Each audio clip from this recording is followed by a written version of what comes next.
Salut tout le monde, bon retour sur ma chaîne. J'espère que vous allez bien aujourd'hui. Mon nom est Catherine. Moi c'est Daniel. Aujourd'hui, on voulait vous parler du type d'entraînement qui est efficace selon nous pour la perte de poids. Si vous allez dans la plupart des gyms, vous allez remarquer qu'il y a énormément de monde qui vont passer beaucoup de temps sur des tapis roulants. C'est comme si dans la tête de plusieurs personnes, si on veut perdre du poids, on doit faire beaucoup de cardio. À l'exclusion de tout autre entraînement, on fait du tapis roulant, on fait de l'elliptique, on fait du cardio dans le but de perdre du poids. Est-ce que c'est une bonne idée? Est-ce que c'est une bonne idée, Catherine? C'est pas mauvais là, de faire le cardio, sauf dans le cadre où on veut avoir la perte de poids, mais aussi une nouvelle forme physique, pas tout simplement avoir une version exacte de ce qu'on a, mais en plus petit. Les exercices de cardiovasculaire sont excellents, ok? C'est bon pour le cœur, c'est bon pour garder une bonne santé, c'est quelque chose qui doit faire partie de la routine. De votre routine d'exercice, que justement, c'est bon pour nous garder en santé. Par contre, si on veut perdre du poids, on veut changer un peu notre morphologie aussi, on doit pouvoir faire de la musculation. On doit pouvoir s'entraîner avec des poids et ensuite pouvoir combiner avec le cardio. Le seul problème, c'est que plusieurs personnes, souvent des filles, vont pas faire de musculation, vont aller seulement vers le cardio parce qu'elles ont peur que leur shape change trop. Souvent, c'est ça, les filles ont l'idée de l'image musculation pratiquement de l'homme qui fait du bodybuilding et même de la femme qui est aussi musclée que l'homme qui fait du bodybuilding, qui est vraiment loin d'être la réalité. Par exemple, à un moment donné, je parlais avec quelqu'un, une fille justement qui me disait je veux pas faire de musculation, j'ai déjà des gros bras, je veux pas avoir des plus gros bras, j'aime pas ça avoir des gros bras. Et puis là je lui dis je m'excuse mais j'aimerais vraiment avoir des gros bras et j'essaye et je prends lourd et je fais que de la musculation puis je réussis pas à avoir les gros bras.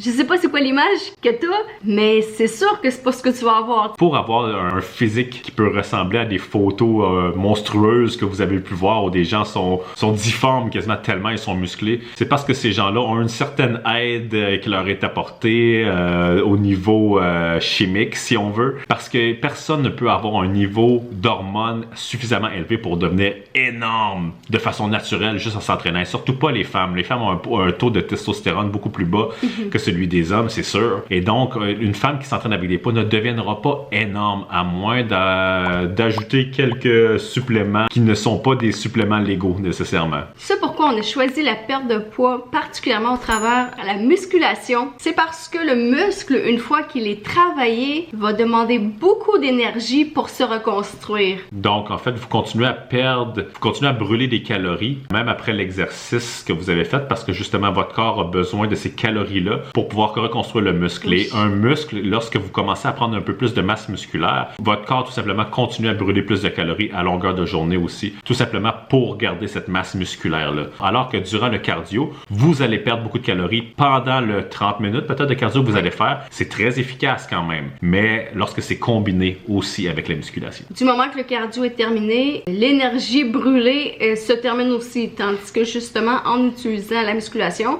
le muscle a besoin de se reconstruire d'énergie, alors le processus va continuer pendant la nuit et donc c'est comme ça que même sans s'en rendre compte, notre corps va aller puiser dans nos graisses et va donc créer la perte de poids au travers principalement même la musculation.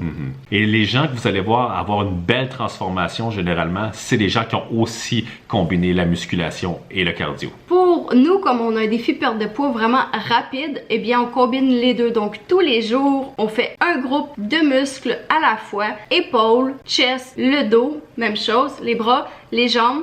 Faites le tour? Bon, on a fait le tour. Et à chaque fois qu'on va susciter un de ces groupes de muscles-là, eh bien, on va toujours faire un 15 minutes de cardio intense. Quand on combine les deux, c'est là qu'on a vraiment le maximum de résultats. Et donc, comme à la routine, la pesée, les mensurations. Voilà à 188.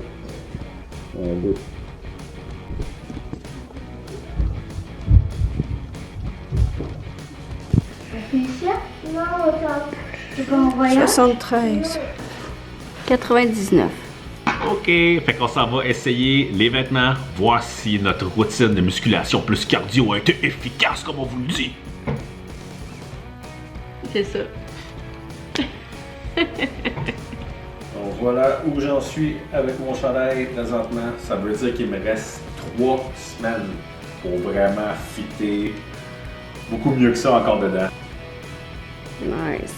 Je vais l'avoir. Yes. fort difficile de respirer dedans. Et encore un peu de gras à perdre.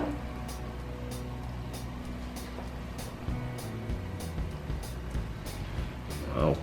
Salut, je voulais juste faire une petite précision. Si vous avez suivi notre perte de poids depuis le début, j'étais à 133 ou 134 au début, puis tu vois, là, on est à la moitié du parcours, puis j'ai perdu du poids, puis j'ai repris ce poids-là. Et juste vous dire, c'est pour ça qu'on fait le test du vêtement, puis qu'on fait le test des mensurations, parce que justement, la balance, ça peut nous aider à nous indiquer, mais en même temps, pas tellement. La robe ferme, alors c'est pour ça que je voulais vous dire, peut-être justement de faire un peu le même processus qu'on fait, de prendre des photos avant, après, essayer des vêtements, puis peut-être mettre la balance de côté, parce que moi, oui, c'est sûr que c'est le fun de voir les chiffres descendre, mais en même temps, ça me stresse pas tellement parce que je vois le résultat, et puis bon, parce qu'autrement, je serais vraiment découragée, parce que je suis encore au même poids, du point de départ. Mais pourtant, clairement, j'ai perdu du gras. Et que ça me stresse pas, fait que soyez pas stressés en voyant mes résultats. Ça fait partie du cheminement. Puis justement, trouvez-vous votre façon de voir vos propres résultats pour rester encouragé. Salut!